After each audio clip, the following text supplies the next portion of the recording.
All right, well, look, Andrew, let's talk about this. Pro Football Talk reported some of the things that Jones was talking about in executive session. Marijuana, the outside investigations, and we'll talk about all of these things as a group. But the fact that he's in there working the room like that says what? I've seen it before when I covered the L.A. relocation hearings. He moved the room for Stan Kroenke and away from Dean Spanos and the lavish Shangri-La that's now being built in Inglewood, California. He's had growing influence. A couple things on that, Bob. Number one, as you know, as everyone knows, the CBA, the NFLPA and NFL never agree on anything, the color of the sky even, but they have agreed on a drug policy and a revised drug policy even since the CBA. So that's one thing they do together. Jerry Jones knows that. For him to throw that out, maybe it's an opening salvo for the next negotiation. Well, and the union's not going to come to the table with marijuana. They want something more of substance being discussed. Yeah, and they want to see marijuana as a health and safety issue like concussion, something they don't have to bargain. But listen, Jerry Jones, I mean, if he's going to give up marijuana, he's going to want something in return, even though societal acceptance has changed. And then quickly, when you talk about Roger Goodell, I mean, his legacy is the conduct commissioner. I mean, for Jerry Jones to say maybe we should just, you know, blow off conduct. I mean, that's right. The commissioner's baby, right? And you bring us to the next point. I'm going to get both your thoughts on this. All right, Goodell, the conduct commissioner, throw out marijuana. That's Jones, you know, blue skying. Get rid of off-field investigations. Ezekiel Elliott, can you say conflict of interest? And oversight of Goodell's compensation, Lewis, it seems to be like maybe a shot across the commissioner's bow?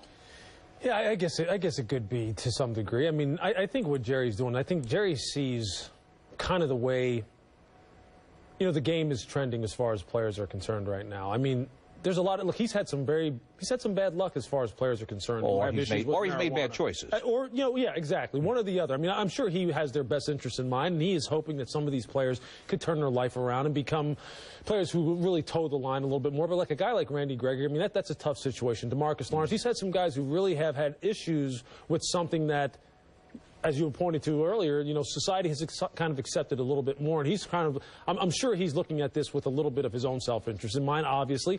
Ezekiel Elliott, look, I mean, I don't know where that stands as far as the investigation. It's a Russian novel that's gone on so long. That's right. So, I mean, there's things here that obviously he wants that will obviously benefit him. I just don't necessarily know if it's good for the game when you start doing these types of things. Look, I understand that this issue with marijuana goes back and forth. There's many people who believe, look, the medicinal benefits far outweigh some of the negatives. Right. But look, not everyone is using marijuana for medicinal purposes. No. Okay, and we all know that. And the estimates are well over half the players. That's right. So, I mean, I don't know. This is a slippery slope for me, but I understand where he's trying to go with it. It'll be interesting to see how it plays out. Andrew, what do you make of the bundling of these topics?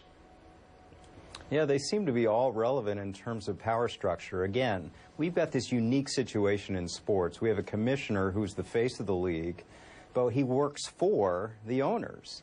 And again, Jerry Jones, maybe it's a little bit of like, hey, let's get this straight here. He works for us. We have an issue. We're looking at his compensation. We're looking at conduct. We're looking at marijuana. We control the collective bargaining ideas, the topics that we're going to negotiate. And then spinning this all back to Tony Romo, there may be no owner and player closer in the league than Romo and Jones. Jones was trying to do the right thing throughout. But again, being an owner and GM, you got to cut the purse strings. It's very forward-thinking. It's very detached. So this was a tough decision emotionally for him. It's kind of this whole week of Jerry Jones, the power, the ego, the emotion, the feelings all wrapped in together.